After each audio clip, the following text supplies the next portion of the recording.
Somebody asked me this question. If the US is retiring the beloved A-10, also known as the Warthog, why not send them to Ukraine rather than the Boneyard?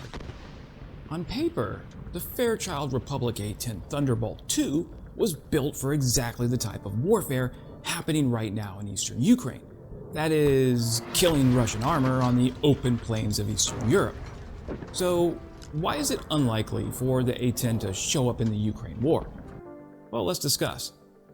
Hey friends, Wes O'Donnell here, veteran of the US Army and the US Air Force, and the A-10 has been many things. A Russian tank buster in the Iraq Wars 1 and 2, the savior of the infantry in Afghanistan, a political football in Congress, and my favorite G.I. Joe toy in the 1980s. The Hasbro G.I. Joe Cobra Rattler toy circa 1984 was modeled after the American A-10 Warthog.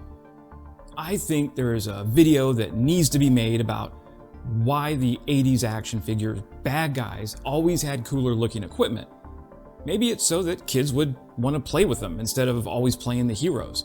Seriously, Thundercats, He-Man, G.I. Joe, Transformers, all of them had cooler looking bad guys than the good guys. Look at this, my family got me this G.I. Joe Cobra Nighthawk that was modeled after the SR-71 spy plane. I mean, come on. This thing is... Okay, I'm getting sidetracked. The A-10 Thunderbolt II, also known as the Warthog, or simply the Hog, is one of the most famous ground attack aircraft in the world. The jet is a single-seat, twin-turbofan, straight-wing, subsonic attack aircraft operated by the United States Air Force. Not content to leave close air support missions to those nearsighted helicopter pilots in the Army, the Air Force, specifically General John P. McConnell, who was Chief of Staff of the Air Force at that time, ordered that a specialized close air support aircraft be designed and developed back in 1966. This led to the creation of what we know today, some 58 years later, as the A-10. From 2005 to June 2011, the entire fleet of 356 A-10s were modernized in what was then called the Precision Engagement Program. These new and deadly jets were redesignated A-10C. Upgrades included all-weather combat capability, an improved fire control system, electronic countermeasures, smart bomb targeting, a modern communication suite, and cockpit upgrades comprising 2 multifunction displays and a flight stick configuration mixing the F-16's flight stick with the F-15's throttle. Because of the unique mission parameters of close air support, this jet needed to fly low and slow, both for targeting and hitting slow-moving targets, but also to be able to visually identify friendly infantry from enemy infantry. As a result, the A-10 needed to be extremely resilient to enemy ground fire. Indeed, the jet is sometimes called a flying tank. The pilot sits in what is essentially a titanium bathtub, and A-10s have returned to base missing half of their wings and riddled with bullet holes, but still flying. Offensively, the A-10 is notorious for its 30 by 173mm GAU-8 Avenger autocannon. Stories that the plane was designed around the gun are not hyperbole. This image puts the size of the weapon into perspective. The gun is precise at 80% of rounds fired at a 4,000-foot range, hit within about a 40-foot or 12-meter diameter circle. It uses armor-piercing, incendiary depleted uranium rounds, ideal for cutting through Russian tanks like warm Kerrygold butter. In theory, then, this platform would clean up in Ukraine. Imagine Ukraine's daring fighter pilots providing close air support in a Warthog in support of offensive ground operations. It would be glorious. But to understand why the A-10 is not really suited for Ukrainian use, we first have to understand how America fights its wars. Operation Desert Storm marked the first time in war that America had complete air superiority before commencing ground operations. In fact, the Air Force's infatuation with how effectively air power worked during Operation Desert Storm shaped the US's use of aviation assets throughout the 1990s and heavily influenced the opening stages of America's post-September 11, 2001 strikes in Afghanistan and later in 2003 in Iraq. The opening stages of an American invasion, at least over the past 3 decades, has been the establishment of air supremacy, the highest level of air superiority. Consider this Phase 1. After the initial shock and awe, also called rapid dominance, and the suppression of enemy air defense missions, the US would then, and only then, commit ground forces with supporting assets, like Apache attack helicopters and A-10s. This is Phase 2. We've seen in Ukraine what happens when helicopters try to operate near the contact line.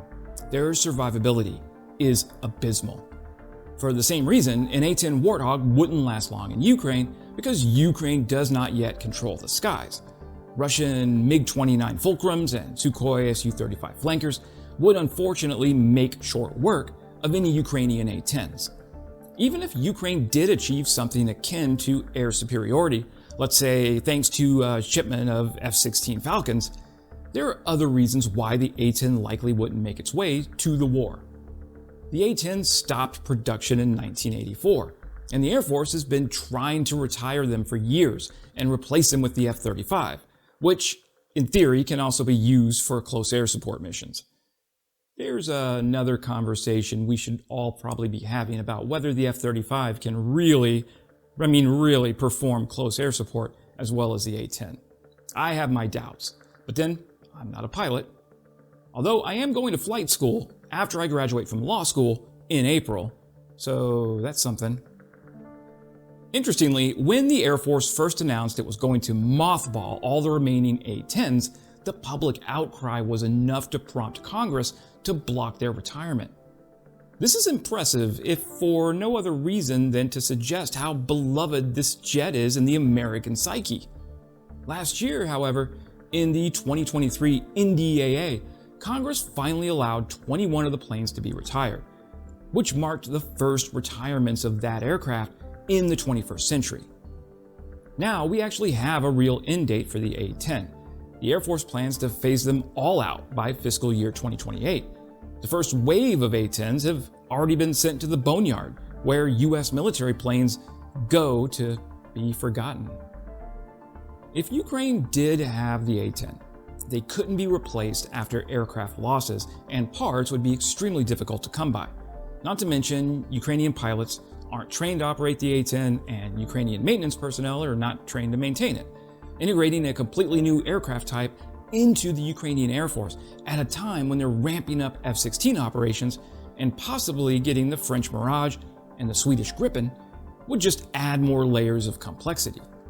Besides, there is a much better option for close air support that Ukraine has at its disposal right now. The Sukhoi Su-25 Grach is a Soviet counterpart to the A-10, and Ukraine has 31 of these birds. They even received 14 of them from the Bulgarian Air Force when the war started. Besides, the Ukrainians are already killing tanks just fine. They don't need a 60-year-old American aircraft to do that.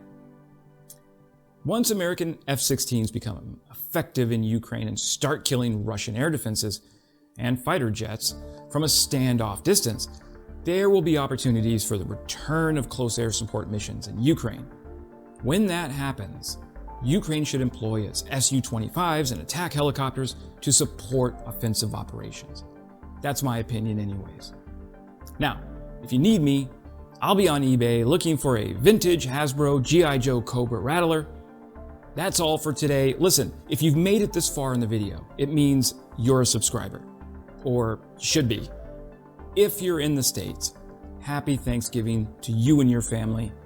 We went from 250 subscribers to 30,000 in just 2 months. And that's because of you. So, thank you. Subscribe if you're not already. It really helps the channel grow and allows me to keep making videos like this. And if you have a Cobra Rattler from the 80s that you want to part with, shoot me an email and I'll buy it from you. And as always, friends, glory to Ukraine, glory to the heroes. Slava Ukraini.